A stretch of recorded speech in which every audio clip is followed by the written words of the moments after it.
आदरणीय प्रधानमंत्री श्री नरेंद्र मोदी जी के मार्गदर्शन में देश की नई संसद में माननीय वित्त मंत्री जी ने देश का आम बजट प्रस्तुत किया है। यह बजट सर्वस्पर्शी, सर्वसमावेशी, विकासोन्मुख 140 करोड़ भारतवासियों की आशा, आकांक्षा और अमृत काल के संकल्पों को पूरा करने वाला सिद्ध होगा। आम बजट 2024-25 आत्मनिर्भर एवं विकसित भारत के निर्माण का एक आर्थिक दस्तावेज है। इस आम बजट में अंत्योदय की पावन भावना, विकास की असीम संभावना और नवोन्मेष की नवदृष्टि है। इस आम बजट में अन्नदाता किसानों की समृद्धि के लिए 1,52,000 करोड़ रुपए, कृषि और सहायक सेक्टर के लिए, महिला सशक्तिकरण के लिए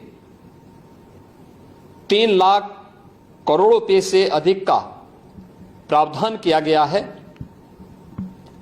स्वाभाविक रूप से आधी आबादी, देश के सबसे बड़े राज्य उत्तर प्रदेश की आधी आबादी इससे सर्वाधिक लाभान्वित होने वाली है, और खासतौर पर तब जब उत्तर प्रदेश 2020 से ही मिशन शक्ति के कार्यक्रम को प्रभावी ढंग से यहां पर जमीनी धरातल पर उतार रहा है। सर्वाधिक अन्नदाता किसान उत्तर प्रदेश के अंदर निवास कर रहा है। उन अन्नदाता किसानों की समृद्धि में आज संसद में प्रस्तुत आम बजट बड़ी भूमिका का निर्वहन करने वाला है। युवाओं के लिए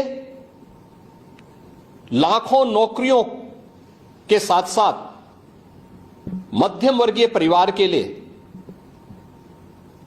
प्रत्यक्ष कर यानी इनकम टैक्स में जो नए टैक्स स्लैब की घोषणा हुई है, ये सभी अभिनंदनीय है, स्वागत योग्य है। इस पूरे बजट को अगर मैं कह सकता हूं कि यह बजट भारत को $5 ट्रिलियन की इकोनॉमी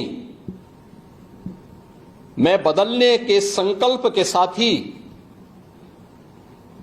दुनिया के ग्रोथ इंजन के रूप में भारत की भूमिका को और विकसित भारत की संकल्पना को साकार करने का एक आर्थिक दस्तावेज के रूप में यह देश की संसद में प्रस्तुत किया गया है।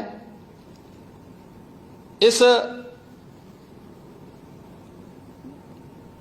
140 करोड़ जनता जनार्दन के लिए समर्पित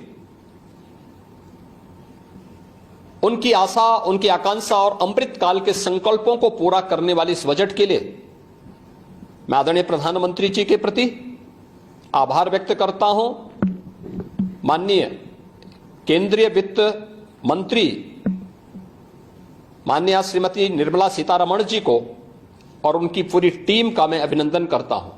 मध्यम वर्ग को राहत देने के लिए आम बजट में जो उपाय किए गए उसको लेकर क्या कहना है? देखिए, मध्यम वर्गीय परिवार में टैक्स के बारे में सबसे बड़ी छूट आज उपलब्ध हुई है, और यह लंबे वर्ष समय से यह मांग चली आ रही थी। 3 लाख तक के प्रत्यक्ष कर यानी इनकम टैक्स में कोई भी टैक्स नहीं लगेगा।